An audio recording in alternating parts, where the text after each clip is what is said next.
तो इस लेक्चर में हम देखेंगे कि फुल बॉडी कॉइन क्या होते हैं, टोकन कॉइन क्या होते हैं, पेपर मनी क्या होती है, ये सारी चीजों को हम देखेंगे। ठीक है, तो कॉइन के बारे में हम पढ़ रहे थे और कॉइन को हम दो हिसाब से क्लासिफाइड करते हैं।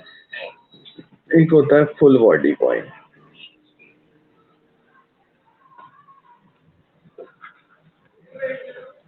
फुल बॉडी कॉइन, और दूसरा होता है तुम्हारा टोकन कॉइन।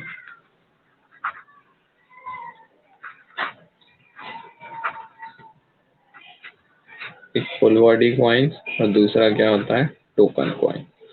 अब फुल बॉडी कॉइन्स और टोकन कॉइन्स में क्या अंतर होता है उसको हम देखते हैं। देखो, फुल बॉडी कॉइन का मतलब ये होता है कि भाई उसकी जितनी वैल्यू है उतना ही उसमें मेटल लगा हुआ है। ठीक है, जैसे कि ये कोई सिक्का है, ठीक है, ये जो है वो प्योर गोल्ड का बना हुआ है। ठीक है, मान लो इसमें जो गोल्ड लगा हुआ है वो लगा हुआ है 100 रुपए का।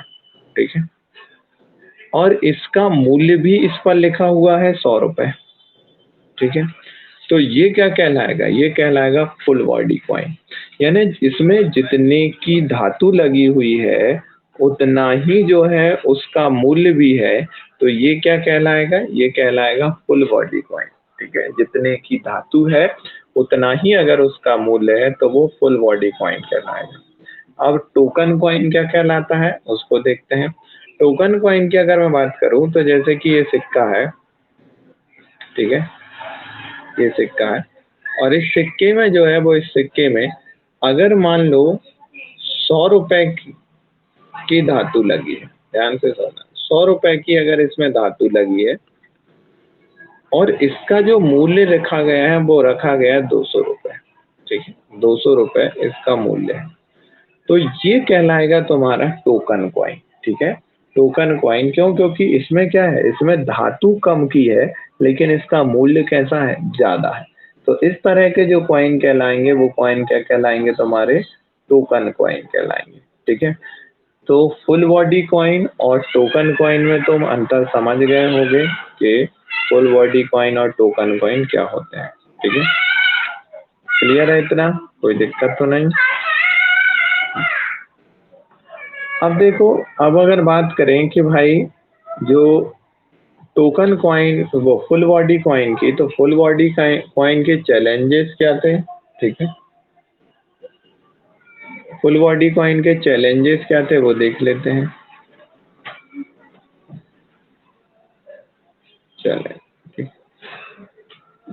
तो यहाँ पर जो है वो होता क्या था कि अगर मार्केट में जो है वो, मार्केट में इनका अमाउंट कम हो जाए, ठीक है, किसका, मेटल का, ठीक है, तो मेटल का अगर अमाउंट कम हो जाए तो फिर यहाँ पर प्रॉब्लम क्रिएट हो जाती थी। क्यों, क्योंकि फिर फुल बॉडी कॉइन जो है वो बन नहीं पाते थे। ठीक है, फिर उसके बाद में जब जो क्योंकि ये राजा देता था, ठीक है, तो राजा क्या करता था, राजा जो है वो गरीबों को अगर ये बांट रहा है, ठीक है, तो फिर मार्केट में जो है वो इनका बैलेंस बिगड़ जाता था, किसी के पास ज्यादा किसी के पास कम हो जाते थे। क्यों, क्योंकि कुछ लोग जैसे गरीबों को अगर ये दे रहा है तो गरीबों को तो ये फ्री में देगा। ठीक है, तो इस तरह से जो है वो राजा फ्री में अगर चीजें बांट रहा है तो जिनके पास में इसकी वैल्यू है, ठीक है, और जिनके पास जिन्हें वो फ्री में मिला है तो मार्केट में फिर वो महंगाई को बढ़ा देते थे।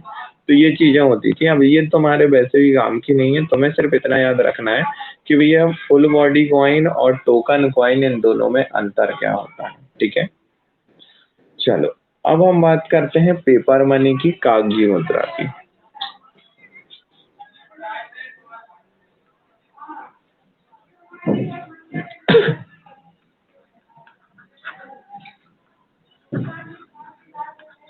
कागजी मुद्रा यानी कि पेपर मनी। पेपर मनी की अगर बात करें तो पेपर मनी या कागजी मुद्रा होती क्या है, फिर हम इस पर बात कर लेते हैं। ठीक है, तो देखो, पेपर मनी की अगर मैं बात करूं तो पेपर मनी में आती है तुम्हारी फियाट मनी। ठीक है, पेपर मनी में हम किसको, पेपर मनी या कागजी मुद्रा मतलब कागज के, जैसे तुम्हारे नोट जो है वो, ठीक है। अब इसे हम दो भागों में बांट सकते हैं। पहला तो हम देखेंगे फियाट मनी, ठीक है। तो फियाट मनी का मतलब क्या है? इसे हिंदी में हम कहते हैं वैधानिक मुद्रा, वैधानिक मुद्रा। तो फियाट मनी का मतलब ये होता है कि भाई इसको जो है वो किसी गवर्नमेंट यानी कि किसी भी ऐसी बॉडी ने बनाया हो जिसकी वैल्यू हो मार्केट में, या तुम सीधा सिंपल सा अगर समझो तो फियाट मनी का मतलब होता है कि गवर्नमेंट द्वारा जारी की गई मुद्रा जो है वो तुम्हारी क्या कहलाएगी? फियाट मनी कहलाएगी, ठीक है। इसके लिए दो कंडीशन फुलफिल होनी चाहिए, ठीक है। पहली चीज तो क्या होनी चाहिए? यहाँ पर दो कंडीशन फुलफिल होनी चाहिए। पहली चीज क्या होनी चाहिए? पहली चीज ये क्वाइन में हो या करेंसी नोट में हो, ठीक है। तो इस तरह की चीजों में होनी चाहिए, यानी कि यहाँ पर जो है उसी को तुम क्या कहोगे? फियाट मनी कहोगे, ठीक है। चलो अब फिर दूसरी चीज यहाँ पर क्या होनी चाहिए? दूसरी चीज यहाँ पर ये होनी चाहिए कि उसे किसी भी, या तो राजा ने, किसी रानी ने, या किसी गवर्नमेंट ने, या किसी सेंट्रल बैंक ने जो है वो लागू किया गया, ठीक है। तो ये दो अगर कंडीशन फुलफिल होती हैं तो ये क्या कहलाएगी? फियाट मनी कहलाएगी, ठीक है। तो यहाँ पर क्या है, वो कॉइन के फॉर्म में हो यानी सिक्कों के फॉर्म में हो, ठीक है, या फिर कोई करेंसी नोट हो,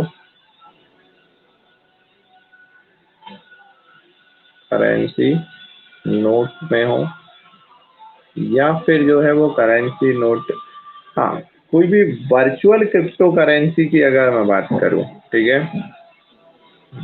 वर्चुअल क्रिप्टो करेंसी के बारे में हम आगे पढ़ेंगे, ठीक है। ये पूरा एक टॉपिक हम देखेंगे कि क्रिप्टो करेंसी क्या होती है। अभी आज के समय में ये ज़्यादा ट्रेंडिंग में चल रही है। अभी बीच में एक दो साल पहले बहुत ज़्यादा बढ़ी थी। अब अगर तुम देखोगे कि जिन्होंने अगर आज से 4-5 साल पहले अगर कोई भी क्रिप्टो करेंसी खरीदी होगी, ठीक है, अब वो उसकी वैल्यू बहुत ज़्यादा हो चुकी है, ठीक है। तो क्रिप्टो, अगर तुम्हारे पास पैसा है तो मैं तो तुम्हें ये सलाह दूंगा, पैसा मतलब इसके लिए कोई बहुत ज़्यादा पैसा की ज़रूरत नहीं है, ठीक है। तुम 5,000, 2,000, 3,000, ठीक है, 500, इसमें भी क्रिप्टो करेंसी खरीद सकते हो। ये वर्चुअल करेंसी होती है, और खरीद के पटक दो, ठीक है। और उसके आराम से देखना, ये इसके रेट इतने भयानक होने वाले हैं भविष्य में कि तुम सोच भी नहीं सकते, ठीक है। तो क्रिप्टो करेंसी के बारे में पूरा बताऊंगा, ठीक है। एक बहुत अच्छी जगह है तुम्हारा पैसा इन्वेस्टमेंट करने की, ठीक है। अब क्रिप्टो करेंसी भी अलग अलग तरह की आ गई है, ठीक है। लेकिन हाँ, याद रखना, इंडियन गवर्नमेंट ने अभी क्रिप्टो करेंसी को जो है वो मान्यता नहीं दी है। मान्यता नहीं दी है मतलब ये है कि इंडिया में जो है वो क्रिप्टो करेंसी खरीदना इलीगल नहीं है, ठीक है। लेकिन हाँ, कि अगर तुम क्रिप्टो करेंसी की मदद से अगर कुछ ऐसे शॉपिंग करना चाहते हो, कोई चीज खरीदना चाहते हो, तुम नहीं खरीद सकते, हाँ। लेकिन तुम क्रिप्टो करेंसी को किसी भी उसमें चेंज करवा सकते हो, ठीक है। तो उसकी कोई टेंशन नहीं है कि अगर तुमने क्रिप्टो करेंसी खरीदी तो वो रुपए में या किसी में कन्वर्ट होगी कि नहीं, तो इजीली हो जाएगी, कोई प्रॉब्लम नहीं है, ठीक है।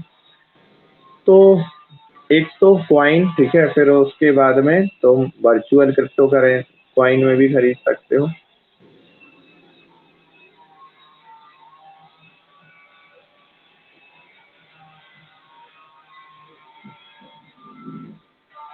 वर्चुअल क्रिप्टो कॉइन, ठीक है। चल, फिर उसके बाद में ये किसी भी राजा के द्वारा, किंग के द्वारा, कोई भी क्वीन के द्वारा, ठीक है, या किसी गवर्नमेंट के द्वारा, या फिर जो है वो किसी सेंट्रल बैंक के द्वारा, सेंट्रल बैंक इनके द्वारा जारी की गई हो, ठीक है, तो ही वो फियाट मनी में आएगी, ठीक है। चलो, अब अगर यहाँ पर हम इंडिया में अगर बात करें तो गवर्नमेंट जो है वो सारे तरह के क्वाइन इशू कर सकती है 1,000 रुपए तक, ठीक है। उसके पास ये पावर होती है कि वो 1,000 रुपए तक के क्वाइन इशू कर सकती है, ठीक है। तो गवर्नमेंट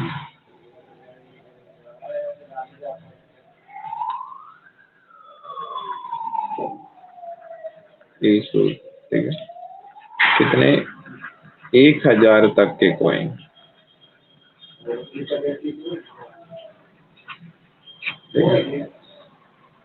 ठीक है। अब ये उसे पावर कहाँ से मिली हुई है, तो ये पावर उसे एक एक्ट के थ्रू मिली हुई है। उस एक्ट का नाम क्या है, तो उस एक्ट का नाम है पावर ऑफ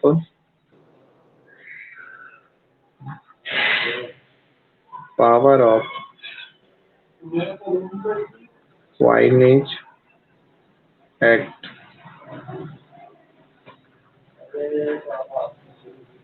2011, ठीक है, इस एक्ट के थ्रू मिली हुई है। फिर अगर मैं बात करूं कि 1 रुपए, ये क्वेश्चन वनडे एग्जामिनेशन में बहुत पूछा जाता है, ठीक है। तो 1 रुपए पर किसके साइन होते हैं, तो 1 रुपए पर वित्त सचिव के साइन होते हैं, ठीक है, फाइनेंस सेक्रेटरी के साइन होते हैं। 1 रुपए के नोट पर, ना कि सिक्के पर। 1 रुपए के नोट पर वित्त सचिव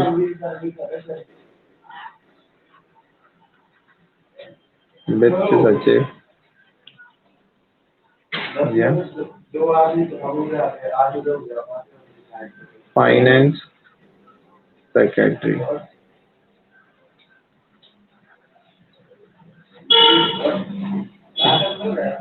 वित्त सचिव के साइन होते हैं,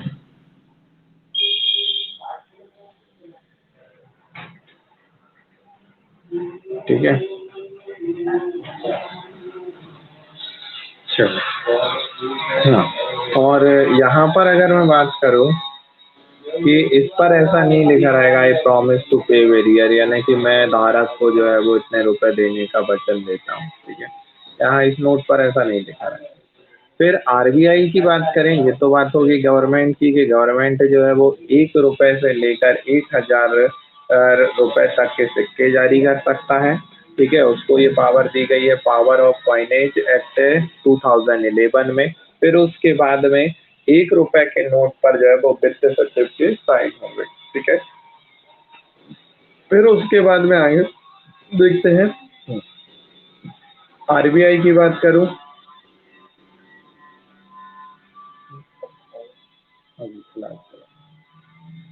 आरबीआई इशू, यहाँ पर बात करें आरबीआई इशू क्या कर सकती है आरबीआई, तो आरबीआई जो है वो सभी तरह के करेंसी नोट को जारी कर सकती है, ठीक है। तो आरबीआई जो है वो करेंसी नोट, ठीक है। तो आरबीआई किसी भी तरह के करेंसी नोट को जो है वो जारी कर सकती है। उसके पास पावर है 1 रुपए से लेकर कितने भी नोट पर, ठीक है। अब ये उसे पावर कहाँ से मिली हुई है, तो ये मिली हुई है पावर ऑफ आरबीआई एक्ट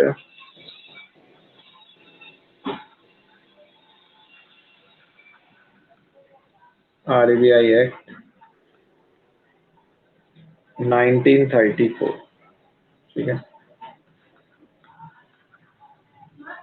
अब यहाँ पर जरूर गवर्नर के साइन होंगे, इन पर साइन किसके होंगे, साइन होंगे गवर्नर के, ठीक है, आरबीआई गवर्नर, ना कि मैं लिख दे रहा हूँ सोचने लगो के राज्यपाल के साइन होंगे, आरबीआई गवर्नर। तो ये क्वेश्चन पूछा जाता है कि 1 रुपए से अधिक के नोट पर किसके साइन होते हैं, तो 1 रुपए से अधिक के नोट पर जो है वो आरबीआई गवर्नर के साइन होंगे, ठीक है। तो आरबीआई गवर्नर के साइन होंगे और इसमें वो लिखेगा कि मैं धारक को जो है वो इतने रुपए वचन देने का वचन देता हूँ, ठीक है। यहाँ पर लिखा रहेगा, यहाँ पर नहीं लिखा रहेगा, ये ध्यान रखना, ठीक है। 1 रुपए से अधिक,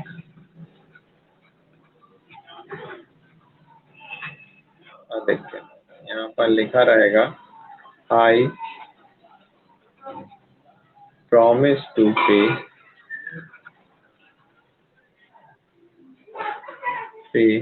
बियर, ठीक है, आई प्रॉमिस टू पे बियर।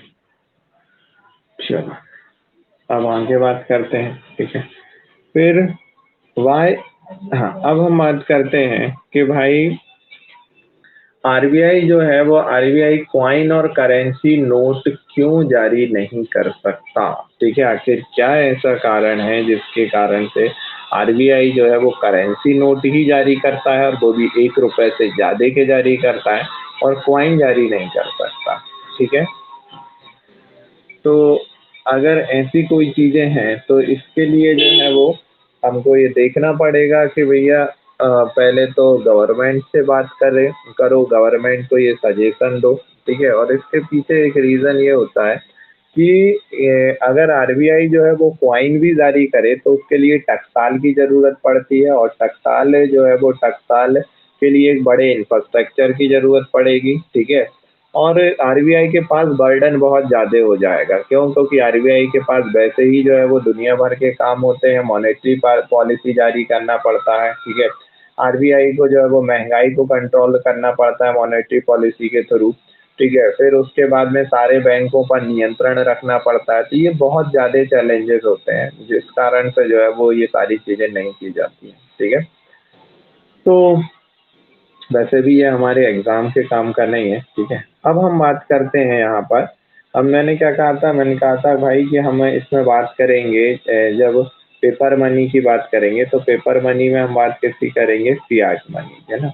और अब हम बात करते हैं लीगल टेंडर की, ठीक है, कि ये लीगल टेंडर क्या होता है, वैधानिक निविदा हिंदी में कहते हैं,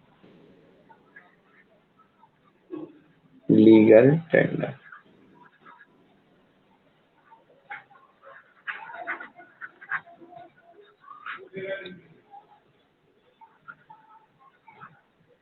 क्या नाम है, वैधानिक निविदा। अच्छा, तो वैधानिक निविदा या लीगल टेंडर होता क्या है, इस पर हम बात करते हैं, ठीक है। तो देखो, यहाँ पर अगर बात करें तो यहाँ पर दो शर्तों को पूरा करना पड़ेगा, उसे हम एक लीगल टेंडर कहेंगे, ठीक है। पहली चीज तो ये कि वो एक फियाट मनी हो, ठीक है, क्या हो, फियाट मनी,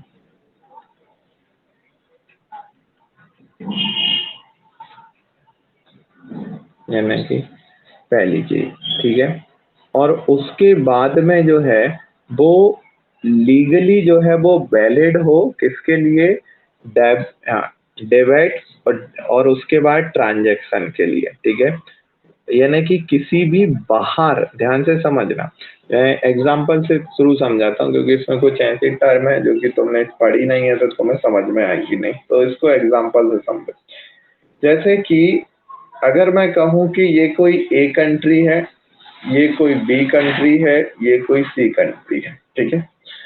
अब इसकी कोई फियाट मनी है, यानी कि इस ए कंट्री की सरकार ने कोई करेंसी जारी करी है, ठीक है। अब करेंसी जारी करी है तो अगर ये करेंसी को बी भी लेने को तैयार है और इस करेंसी को सी भी लेने को तैयार है, तो फिर ये जो फियाट मनी है, अब ये फियाट मनी साथ में लीगल टेंडर भी कहलाने लगेगी। समझ में आया?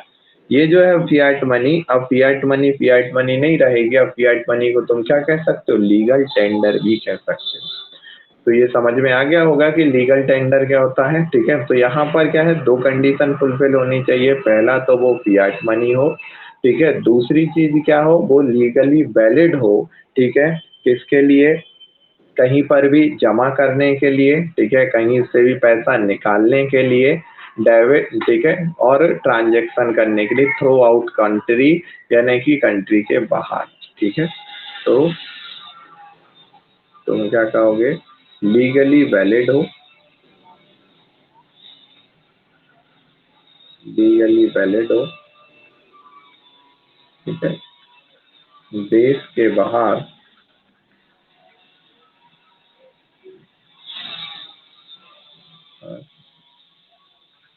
पैसा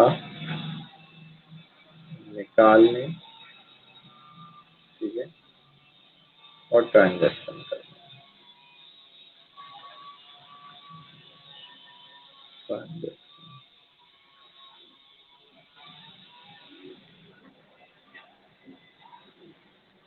ठीक है, आगे बात करते हैं। इतनी चीजें समझ में आ गई? इतनी चीजें समझ में आ गई?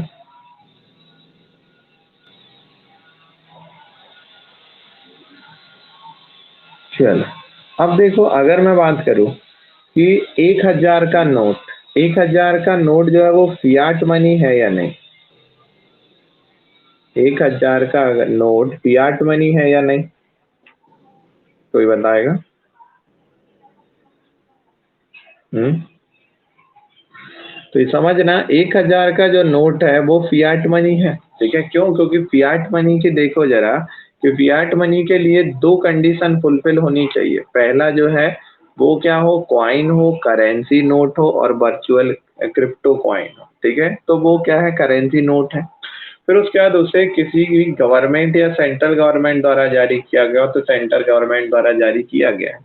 यहाँ पर ये कहीं कोई कंडीशन नहीं है कि वो अभी चल रहा है या नहीं चल रहा है। ठीक है, वो अगर नहीं भी चल रहा है, लेकिन अगर वो दोनों चीजों को फुलफिल कर रहा है, ये दोनों कंडीशन को, तो हम उसे फियाट मनी कहेंगे। यानी 1,000 का जो नोट है, 1,000 का नोट अब बंद हो चुका है। ठीक है, डिमोनेटाइज्ड हो गया है, विमुद्रीकृत हो गया है। लेकिन 1,000 का नोट जो है वो फियाट मनी तो है भाई साहब। ठीक है, 1,000 का जो नोट है, वो 1,000 का नोट क्या है, फियाट मनी तो है, ये तो कर। लेकिन 1,000 का नोट लीगल टेंडर में नहीं है। क्यों लीगल टेंडर में नहीं है? क्यों? क्योंकि अब ये ट्रांजेक्शन में नहीं है। ठीक है, तो इस कारण से जो है वो ये लीगल टेंडर में नहीं माना जाएगा। ठीक है, तो इसे तुम लीगल टेंडर नहीं कर सकते। ठीक है,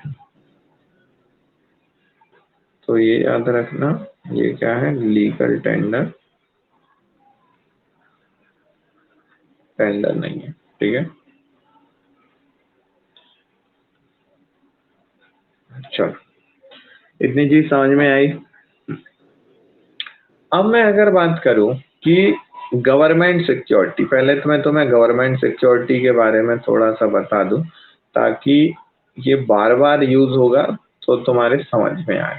गवर्नमेंट सिक्योरिटी का मतलब होता है, तुमने ये सुना होगा कि भाई गवर्नमेंट जो है वो मार्केट से पैसा उठाती है, गवर्नमेंट मार्केट से पैसा उठाती है। शिवराज सिंह चौहान ने मार्केट से बहुत कर्जा लेके रखा है ना। एक्चुअल में होता क्या है कि ये गवर्नमेंट क्या करती है, सेंट्रल गवर्नमेंट और स्टेट गवर्नमेंट दोनों ही यहाँ पर अपनी कुल जीडीपी का जो है वो 3 से 5% तक, ठीक है, मान लो उनकी जो जीडीपी है, ठीक है, यहाँ पर समझना, जैसे कि उनकी जीडीपी, हम एग्जाम्पल के तौर पर तुम इजीली समझ सको इसलिए, ठीक है, ना कि इतनी है।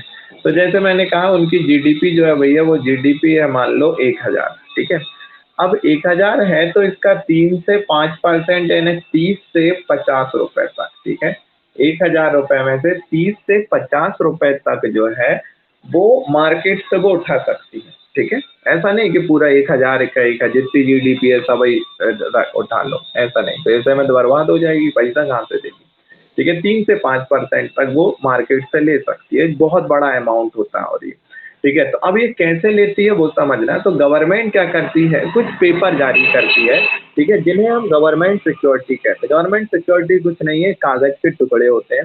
इन कागज के टुकड़ों को जो है वो गवर्नमेंट देती है आरबीआई को, और आरबीआई जो है वो इसके बदले में पैसा दे देता है गवर्नमेंट को। ठीक है, अब आरबीआई इनका क्या करता है, आरबीआई इनको जो है वो अलग अलग तरीके से यूज करेगा। इसको जो है वो एक क्वांटिटेटिव टूल्स की तरह यूज करता है। कैसे? जब मार्केट में महंगाई जो है वो बढ़ने लगे, ठीक है, मार्केट में जब महंगाई बढ़ने लगे, तो महंगाई कब बढ़ेगी, महंगाई जब बढ़ती है तो लोगों के पास पैसा ज्यादा हो जाए। ठीक है, दो कंडीशन में महंगाई बढ़ेगी। ठीक है, अब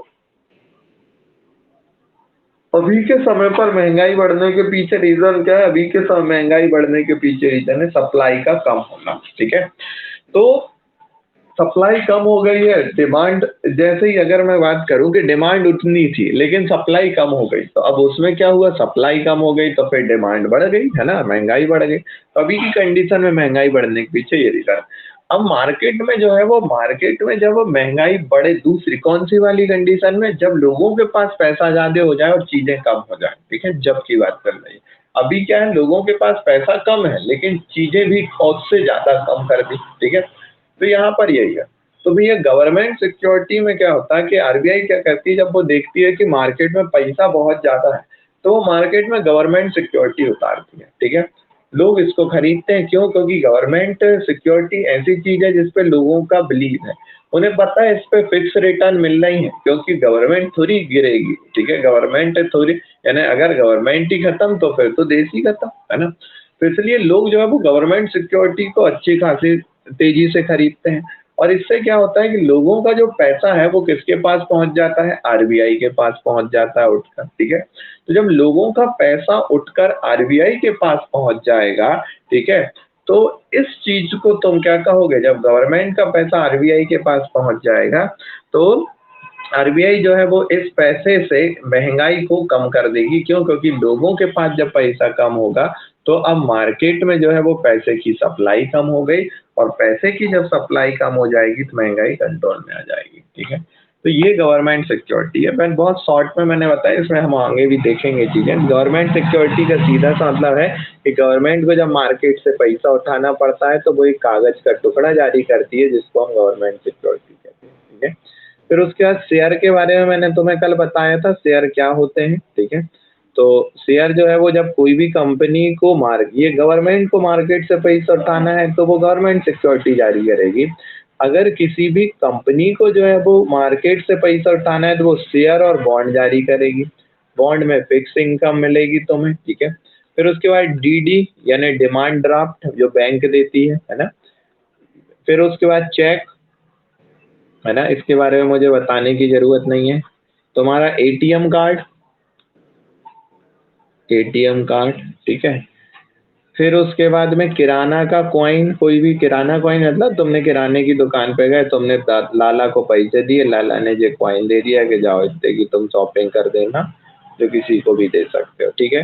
किराना कॉइन, कसिनो कॉइन, यानी कसिनो में क्या होता है, तुमने पैसे जमा किए, उन्होंने कॉइन दे दिया, अब इससे तुम खेलो बढ़िया, कसिनो कॉइन, ठीक है। बिटकॉइन, क्रिप्टो करेंसी है बिटकॉइन, बिटकॉइन। फिर उसके बाद में बात करें तो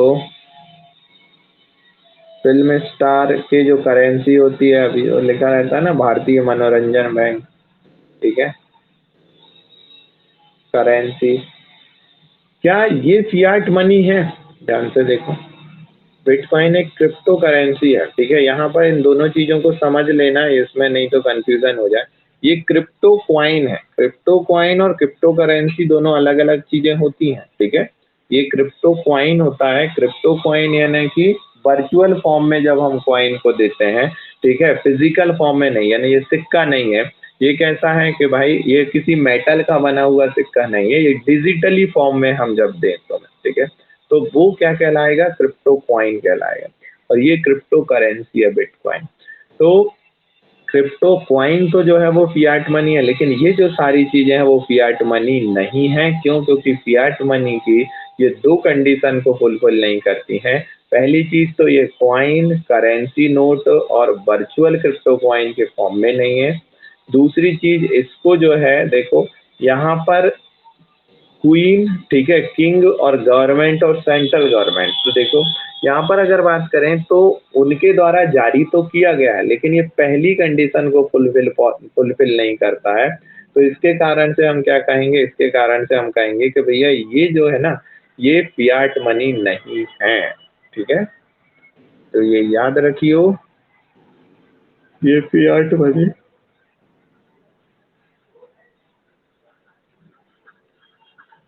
नहीं है, ठीक है। चलो। हम्म, फिर उसके बाद में क्या ये लीगल टेंडर है? तो ये लीगल टेंडर भी नहीं है, क्योंकि लीगल टेंडर तो कहता है कि फियाट मनी होनी चाहिए। अब फियाट मनी नहीं है तो फिर स्वाभाविक है कि ये लीगल टेंडर भी नहीं है, ठीक है। चलो कमेंट्स करके बताओ, चीजें बराबर समझ में आ रही हैं, चीजें मजा आ रहा है, तुम्हें समझ में आ रहा है कि एक्चुअल में करेंसी कितनी बड़ी चीज है।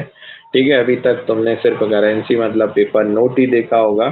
यहाँ पर तुम दुनिया भर की चीजें सीखने को मिलेंगी और इसी सारी तुम्हारी लाइफ से भी रिलेटेड है। ठीक है, एग्जाम से तो नहीं है।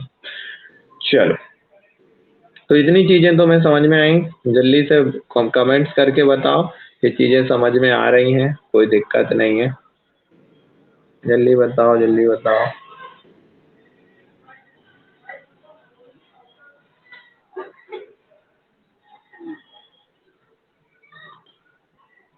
हम्म, चलो ठीक है, कहीं किसी को कोई भी दिक्कत हो तो बता देना। ठीक है, मैसेज कर देना, कोई प्रॉब्लम नहीं है ना।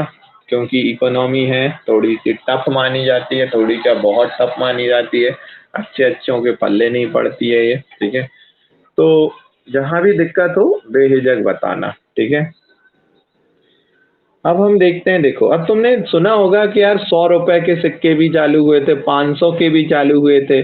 तो क्या ये सिक्के मार्केट में चल सकते हैं, उनके बारे में हम देखते हैं। गवर्नमेंट जारी करती है ना 100 रुपए के, 500 रुपए के, 1000 रुपए के सिक्के, 2000 रुपए के सिक्के। ठीक है, तो इनके बारे में हम देखते हैं कि क्या ये सिक्के, तो पहले इन्हें कहा क्या जाता है।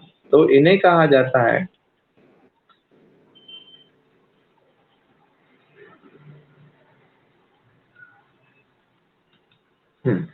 इन्हें कहा जाता है कॉममेमोरेटिव कॉइन।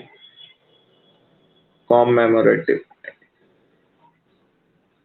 या हिंदी में अगर मैं कहूँ तो हिंदी में कहेंगे स्मृति चिन्ह रूप सिक्के। ठीक है, अब इसका मतलब क्या होता है कि भाई जैसे कि मान लो अटल बिहारी वाजपेयी के जो है वो आज जन्मदिन है। ठीक है, या अटल बिहारी वाजपेयी जी इस दिन पांतु हुए, पुण्यतिथि है उनकी। ठीक है, मान लीजिए, तो अटल बिहारी वाजपेयी की पुण्यतिथि के दिन गवर्नमेंट ने बोल दिया कि हम जो है वो उनकी पुण्यतिथि के उपलक्ष्य में 1000 रुपए का सिक्का जारी करते हैं। कितने का? एक। अब ये जो 1000 रुपए का सिक्का है, पहली चीज तो ऐसा नहीं है कि गवर्नमेंट ने बहुत बड़ी मात्रा में 1000 रुपए का सिक्का जारी किया। दूसरी चीज, ये 1000 रुपए का सिक्का आम लोगों के लिए नहीं है। ठीक है, ये स्मृति चिन्ह है, यानी कि ये मार्केट में नहीं चलेगा। अगर कोई सा व्यक्ति इसे खरीदना चाहता है तो ये 1000 रुपए का सिक्का उसे 1000 रुपए में मिलेगा भी नहीं, पहली चीज तो उसे रजिस्ट्रेशन कराना पड़ेगा। रजिस्ट्रेशन कराने के बाद में ये 1000 रुपए का सिक्का जो है वो गवर्नमेंट ज्यादा में देगी, 2000 में, 3000, 4000, जितना भी, मान लो 2000 रुपए में दिए। अब ये 2000 रुपए का सिक्का वो लेकर अपने घर में शोपीस के तौर पर सजा सकता है। अगर वो सोचे कि इस 1000 रुपए के सिक्के को लेकर वो मार्केट में जाए और 1000 रुपए की कोई चीज खरीद ले, तो बिल्कुल नहीं खरीद सकता। क्यों? क्योंकि ये जो है वो फियाट मनी की अगर बात करूं तो फियाट मनी तो है। ठीक है, क्यों? क्योंकि फियाट मनी की ये दोनों चीजें लागू करती है कि ये सिक्के की फॉर्म में है और गवर्नमेंट ने जारी किया है। ठीक है, ये दोनों चीजें हैं, लेकिन ये लीगल टेंडर नहीं है। यानी कि ये जो है वो लोगों द्वारा स्वीकार करने के लिए बाध्य नहीं है लोग। ठीक है, यानी कि अगर तुम इसे मार्केट में लेके जाओगे तो लोग इसे नहीं लेंगे। ठीक है, क्यों? क्योंकि यहाँ पर इसमें ट्रांजैक्शन नहीं हो सकता। ठीक है, तो ये याद रखना कि ये क्या फियाट मनी है। तो देखो, फियाट मनी की दो कंडीशन याद रखोगे तो कभी गलत नहीं कर सकते। पहली कंडीशन कि सरकार द्वारा जारी किया जाए या किसी भी सेंट्रल बैंक द्वारा या राजा रानी द्वारा जारी किया जाए। दूसरी कंडीशन क्या है, वो सिक्के की फॉर्म में हो, करेंसी नोट की फॉर्म में हो, या किसी भी वर्चुअल करेंसी कॉइन के फॉर्म में, वर्चुअल कॉइन के फॉर्म में हो। अगर ये चीजें हैं तो कोई दिक्कत नहीं है, आराम से वो फियाट मनी होगा।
आवाज आ रही होगी मेरी। तो यहाँ पर अगर मैं बात करूं तो ये क्या है,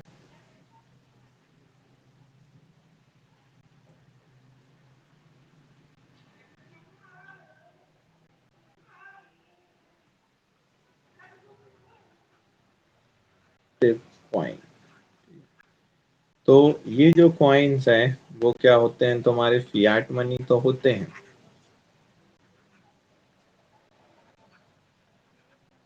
फियाट मनी तो होते हैं, लेकिन ये लीगल टेंडर नहीं है, लीगल टेंडर नहीं है। ठीक है, इतनी चीजें तुम्हारी क्लियर हो गई होंगी कि फियाट मनी और लीगल टेंडर क्या होते हैं। अब लीगल टेंडर के लिए हम, हाँ, तो फियाट मनी में ही हम देखते हैं लीगल टेंडर के दो टाइप होते हैं। ठीक है, एक होता है लिमिटेड लीगल टेंडर और दूसरा होता है अनलिमिटेड लीगल टेंडर। ठीक है, इन दोनों को देखते हैं। लीगल टेंडर, मुझे इकोनॉमी पढ़ाना बड़ा अच्छा लगता है, क्योंकि इसमें क्या दिमाग वाली चीजें होती है, और जहाँ दिमाग वाली चीजें हो ना उससे पढ़ाने का मजा ही कुछ और है। साइंस पढ़ाना बड़ा अच्छा लगेगा, मैथ्स पढ़ाना अच्छा लगेगा। ठीक है, हिस्ट्री में, हिस्ट्री पढ़ाना अच्छा लगता है, लेकिन वहां पर एनालिटिकल चीजें हो, वहां हिस्ट्री पढ़ाने में मजा आता है।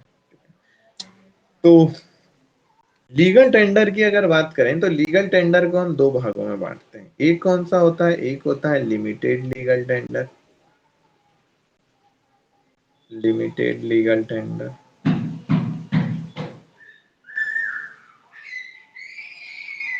और दूसरा होता है unlimited legal tender. Unlimited legal tender, एक होता है लिमिटेड लीगल टेंडर और दूसरा होता है अनलिमिटेड लीगल टेंडर। यानी कि हिंदी में कहें तो सीमित वैधानिक, वैधानिक मुद्रा निविदा, सॉरी मुद्रा नहीं, सीमित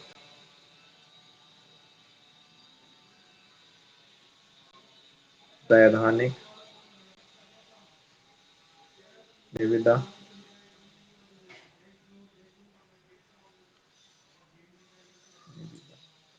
और दूसरा होता है असीमित,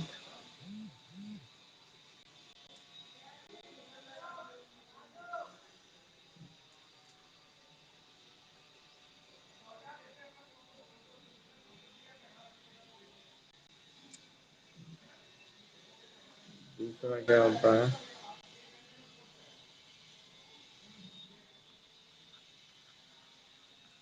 असीमित वैधानिक निविदा। ठीक है, तो देखते हैं, पहला बात करते हैं सीमित, लिमिटेड लीगल टेंडर यानी सीमित वैधानिक मुद्रा क्या होती है। तो सीमित वैधानिक मुद्रा की अगर बात करूं तो ये क्या होती है कि भाई जैसे कि सिक्कों की मैं बात करता हूँ। ठीक है, 5 रुपए का सिक्का, समझ रहा, माने 5 रुपए का सिक्का, 2 रुपए का सिक्का, ठीक है, और 1 रुपए का। ये जो सिक्के हैं ना, ये सिक्के तुम्हारा सीमित वैधानिक मुद्रा है, यानी कि ये तुम मार्केट में चला तो सकते हो, लेकिन एक लिमिटेड क्वांटिटी में। ऐसा नहीं है कि तुम बोरे भर कर जो है वो सिक्के लेके जाओ और सामने वाले से कहो ये लो, तो वो सामने वाला रिफ्यूज भी कर सकता है। ठीक है, लेकिन कब तक, यानी कहां तक वो चीजों को लेने से मना नहीं कर सकता। ठीक है, कितने सिक्के तक वो लेने से मना नहीं कर सकता, हम उसकी बात करते हैं। तो क्वाइन एक्ट 2011 क्या कहता है, क्वाइन एक्ट 2011, क्वाइन एक्ट 2011 भाई साहब ये कहता है कि अगर आप 1 रुपए, ठीक है, या उससे ऊपर के, 1 रुपए या उससे ऊपर के अगर सिक्के 1,000 रुपए तक देते हो, अप टू 1,000, अप टू का मतलब होता है तक, ठीक है, अप टू कितने, 1,000 रुपए तक, यानी तुम 1 रुपए, जैसे 1 रुपए के सिक्के तुम कितने दे सकते हो, 1,000, यानी कि 1,000 सिक्के दे सकते हो। 2 रुपए के कितने दे सकते हो, 500 सिक्के दे सकते हो, है ना। तो ऐसा, ₹5 के कितने सिक्के दे सकते हो? 200 सिक्के दे सकते हो। तो इस तरह से तो भाई ₹1 या उससे ऊपर के जो सिक्के हैं वो तुम कितने तक, ₹1000 तक जो है वो दे सकते हो, सामने वाला उससे मना नहीं कर सकता। लेकिन अगर तुम उससे ज्यादा दोगे तो सामने वाला रिफ्यूज कर सकता है, उसे कोई दिक्कत नहीं है। ठीक है, समझ में आया? फिर उसके बाद में बात करें 50 पैसे। अब 50 पैसे तो वैसे भी वैसे चल ही नहीं रहे, लेकिन अगर तुम्हारे पास 50 पैसा है तो तुम 50 पैसे के 20 कॉइन तुम दे सकते हो। कितने कॉइन? 20 कॉइन। यानी 20 कॉइन मतलब ₹10 तक जो है वो तुम दे सकते हो। ठीक है, फिर 50 पैसे से नीचे के सिक्के बंद कर दिए गए हैं, अब वो नहीं चल रहे हैं। ठीक है, तो 50 पैसे से नीचे नीचे के सिक्के बंद। ठीक है, उस वो तो अब खत्म हो गए। तो यहाँ पर जो है वो, हाँ, अगर तुमसे पूछे 50 पैसा अभी लीगल टेंडर में है को नहीं, तो कि बिल्कुल है लीगल टेंडर में। ठीक है, तो ₹1 या ₹1 से ज्यादा के कितने, ₹1000 तक सिक्के दे सकते हो, और 50 पैसे तक के जो सिक्के तुम कितने, ₹10 तक दे सकते हो। फिर दूसरी बात हम बात करें तो अनलिमिटेड। अनलिमिटेड लीगल टेंडर तुम कितनी भी संख्या में दे दो, करोड़ों अरबों में, यहाँ पर कोई पाबंदी नहीं है, सामने वाले को लेना ही पड़ेगा। ठीक है, तो ये क्या है, अनलिमिटेड लीगल टेंडर। तो अनलिमिटेड लीगल टेंडर की अगर मैं बात करूं, अनलिमिटेड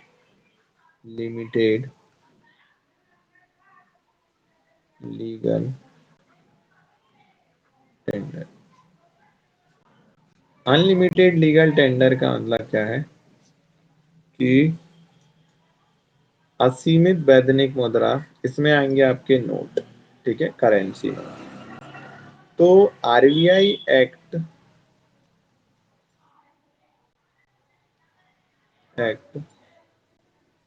1934, ठीक है, का सेक्शन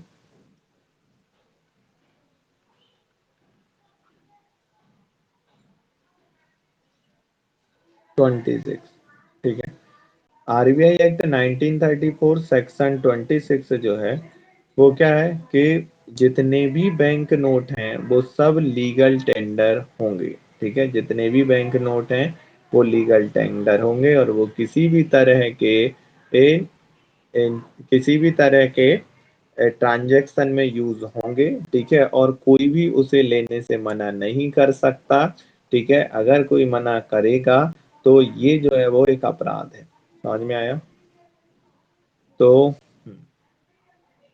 ये चीजें याद रखना। तो ये क्या है, लीगल टेंडर है, और ये कितनी भी मात्रा में दिए जा सकते हैं। तो इसे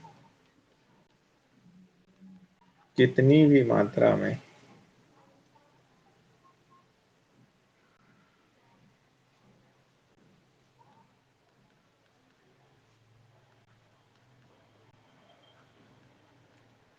दिया जा सकता है, इसे कितनी भी मात्रा में दिया जा सकता है। ठीक है, चलिए, तो अब ये तो चीजें यहाँ तक समझ गए है ना। अब आगे देख लेते हैं।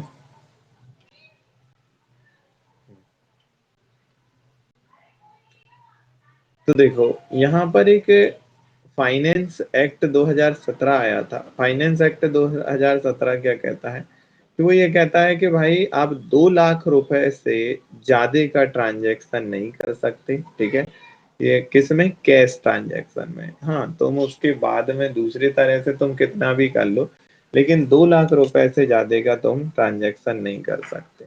ठीक है, चलो।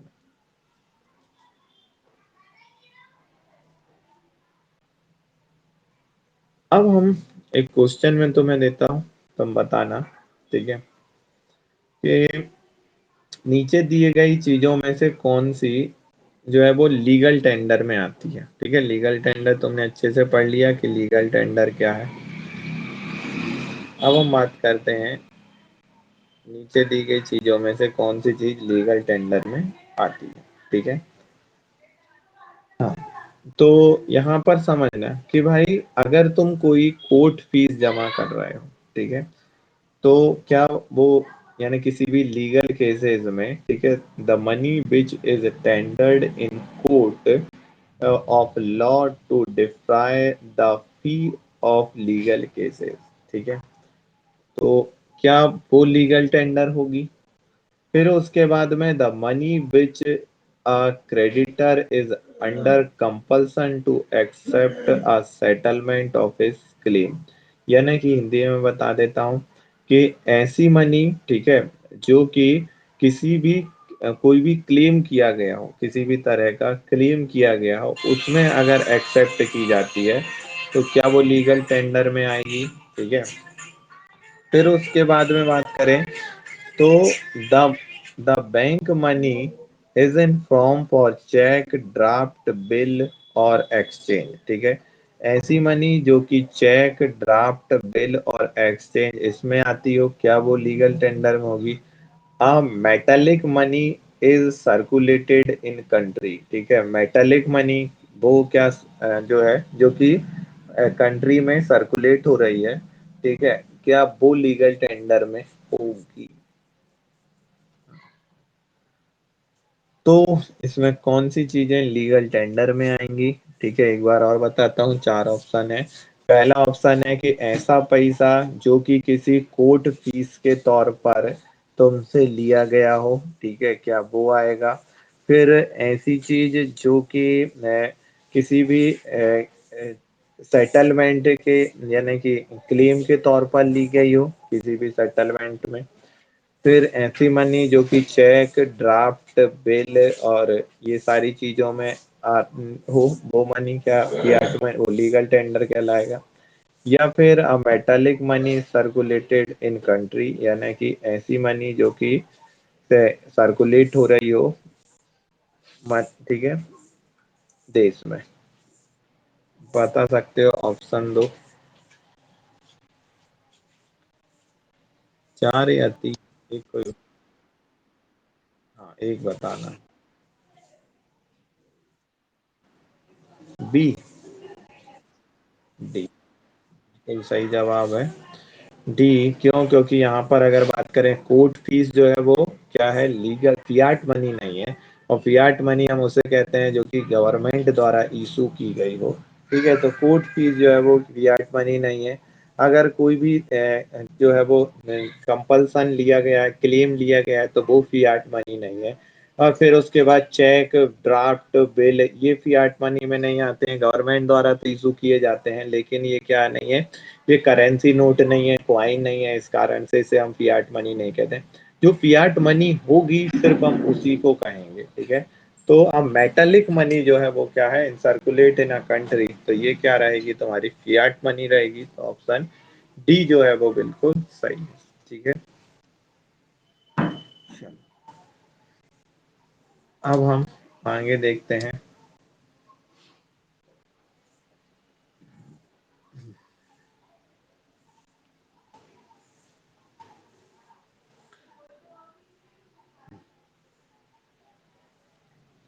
अब देखो, जो हैंडीकैप्ड हैं, ठीक है, यानी कि जो देख नहीं सकते हैं, ठीक है, उनके लिए मार्च 2019 में एक फ्रेंडली कॉइन बनाया गया था, ठीक है। ये अभी करंट अफेयर्स की चीजें हैं ये। क्या कि 2019 की अगर मैं बात करूं तो मार्च 2019 में वर्चुअल हैंडीक्राफ्ट यानी कि वीएच फ्रेंडली कॉइन बनाया गया था, ठीक है। सॉरी, वर्चुअल, विजुअली, ठीक है।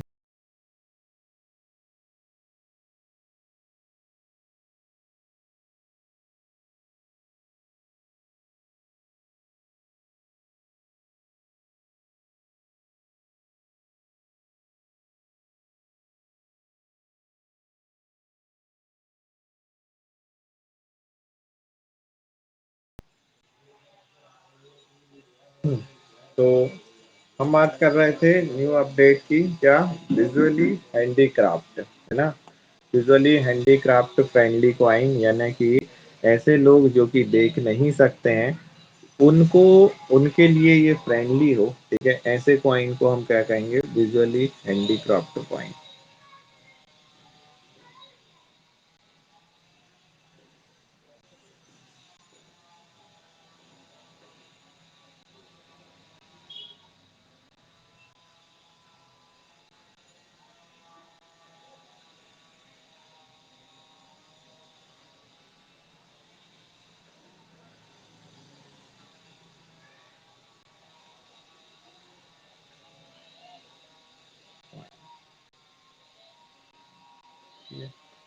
तो ये कब, 2019 मार्च। चलो, तो यहाँ पर अगर बात करें तो गवर्नमेंट ने क्या किया था, गवर्नमेंट ने जो है वो एक नई सीरीज के VH यानी कि विजुअली हैंडीक्राफ्ट फ्रेंडली कॉइन जारी किए थे, जिसमें कि 1 रुपए, ठीक है, 2 रुपए, 5 रुपए, 10 रुपए और 20 रुपए, ठीक है। ये जो है वो उन्होंने एक ऑर्डर में जारी किए थे, ठीक है, जिनका एक साइज और वेट था। और इसको डिजाइन किसने किया था, ठीक है, तो तुमसे पूछे कि VH यानी VH फ्रेंडली कॉइन जो है वो कितने कितने के जारी हुए, तो 1 रुपए, 2 रुपए, 5 रुपए, 10 रुपए और 20 रुपए के ये कॉइन जारी हुए थे, ठीक है। तो फिर उसके बाद में इसे डिजाइन किसने किया था, तो डिजाइन में तुम्हें याद होना चाहिए नेशनल इंस्टीट्यूट ऑफ डिजाइन ने, ठीक है, इसे डिजाइन किया था। नाम ही क्या है उसका, नेशनल नेशनल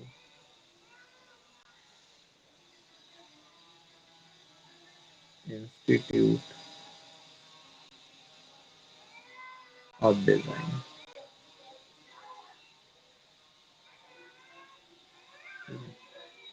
यहाँ पर इन्होंने डिजाइन किया था, ठीक है।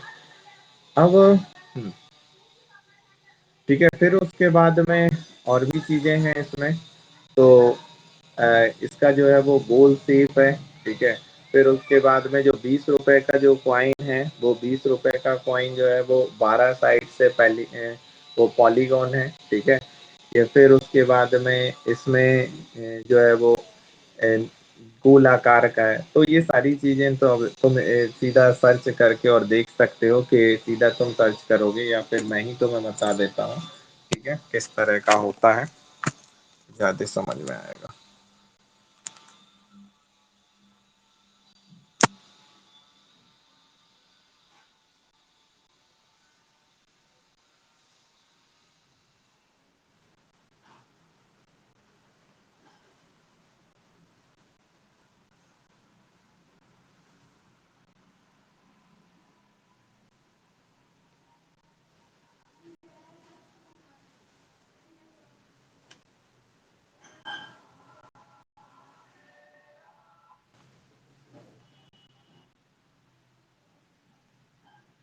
ये क्या हो रहा है?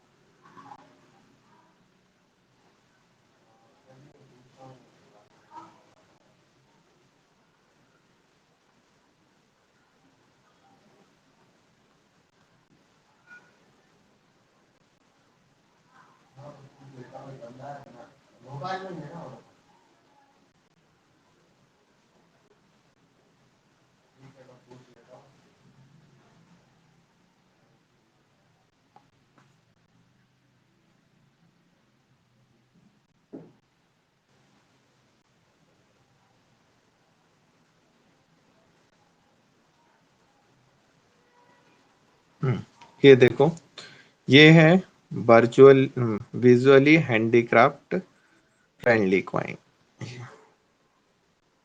देखो यहाँ पर, देखो कितने शेप में है, 1 2 3 4 5 6 7 8 9 10 11, ठीक है।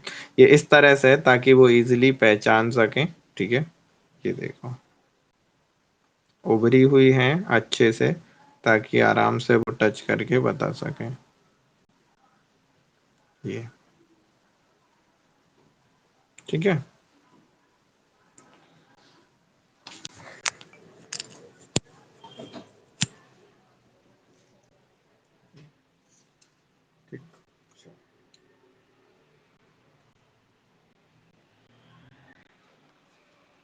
ये बात करते हैं।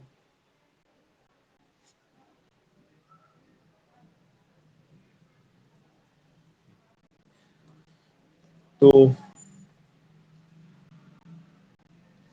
अब आरबीआई ने जो है वो आरबीआई ने एक ऐप लॉन्च किया है जो कि जो ब्लाइंड है, ठीक है, उनके लिए, ताकि वो करेंसी नोट को आइडेंटिफाई कर सके। ठीक है, तो करेंसी नोट को आइडेंटिफाई करने के लिए आरबीआई ने एक ऐप लॉन्च किया है।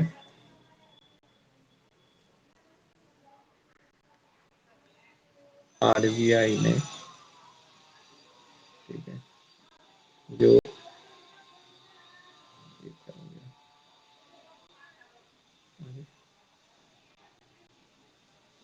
आरबीआई ने ब्लाइंड आइडेंटिफिकेशन,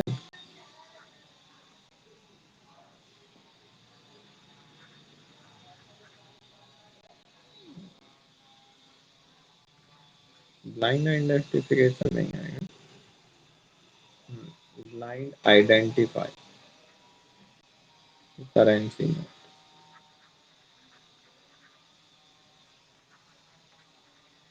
ठीक है, ब्लाइंड आइडेंटिफाई करेंसी नोट जारी किया है। क्योंकि भारत में क्या है, 80 लाख ऐसे लोग हैं जो कि ब्लाइंड है, नेत्रहीन है, ठीक है, और उनकी हेल्प होगी इससे।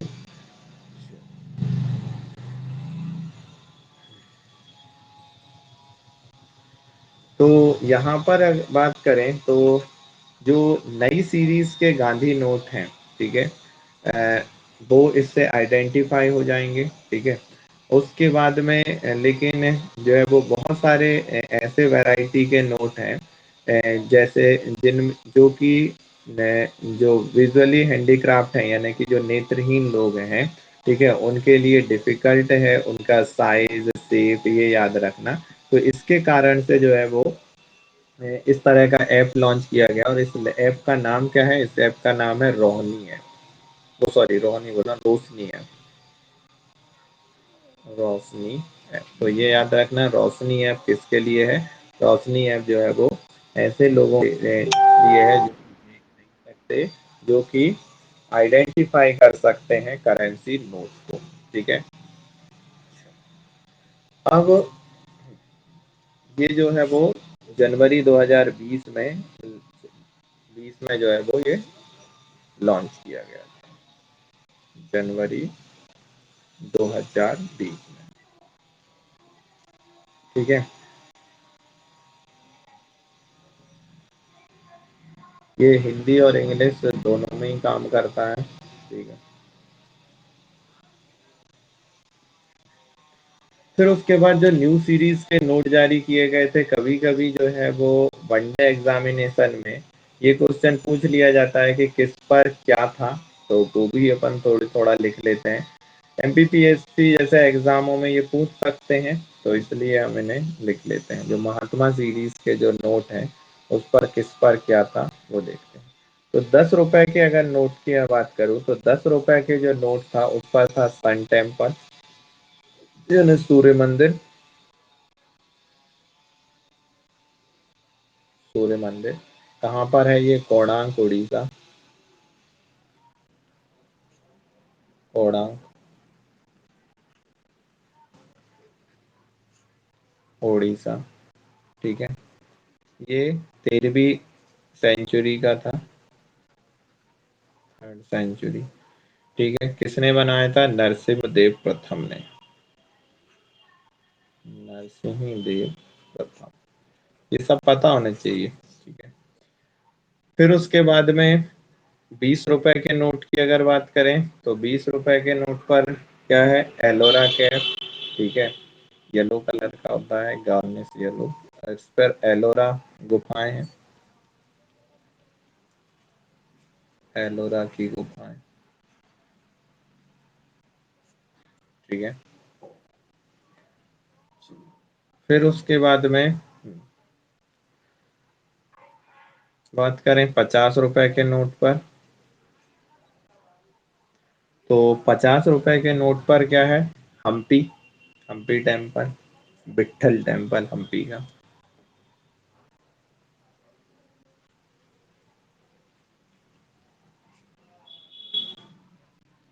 पिट्ठल डैम।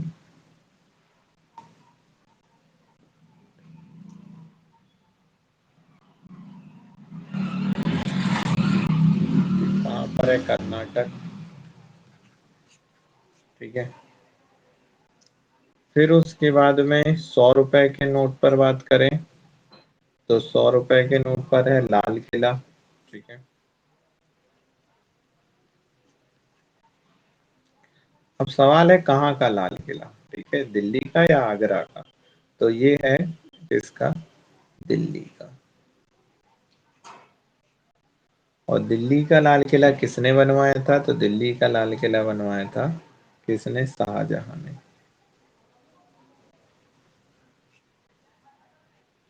ठीक है, दिल्ली का लाल किला किसने बनवाया था? शाहजहां ने। ठीक है। फिर उसके बाद बात करें, 1,000 तो अब रहा नहीं, 2,000 की बात कर लेते हैं।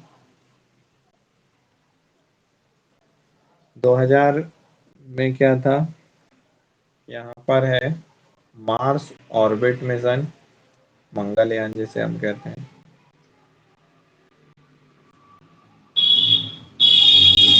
मंगलयान। ठीक है, 2013 में या चालू किया मंगलयान। ठीक है, जो सैटेलाइट बना हुआ है। ठीक है,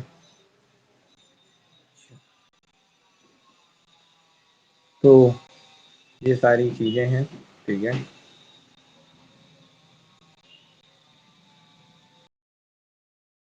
ये इसे डिजाइन किसने किया था? तो इसे डिजाइन किया था डी उदय कुमार ने। ठीक है, जो कि आईआईटी गुवाहाटी के एसोसिएट प्रोफेसर हैं। उन्होंने इसे डिजाइन किए थे, ये सारे जो न्यू सिंबल हैं उनको। ठीक है, तो अगर वैसे तो ये पूछेगा नहीं, लेकिन फिर भी 2010 में अगर पूछता तो पूछता ही। उदय कुमार। उदय कुमार ने डिजाइन किया,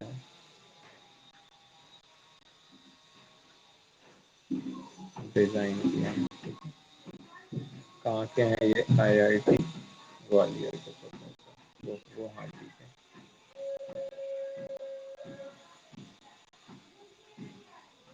आईआईटी गुवाहाटी। ठीक है।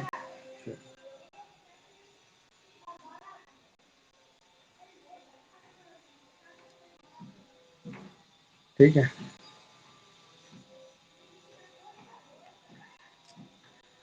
अब जहां पर नोटों पर ये लिखा रहता है मैं धारक को इतने रुपए देने का वचन देता हूं, और इस पर आरबीआई गवर्नर के साइन होते हैं, तो इसका मतलब क्या है? ठीक है, यानी जो प्रॉमिस है वो प्रॉमिस किस तरह का प्रॉमिस है वो समझते हैं हम, कि एक्चुअल में वो कह रहे हैं कि मैं धारक को इतने रुपए देने का अगर वचन कर रहा हूँ, तो एक्चुअल में वो प्रॉमिस किस तरह का प्रॉमिस है ना?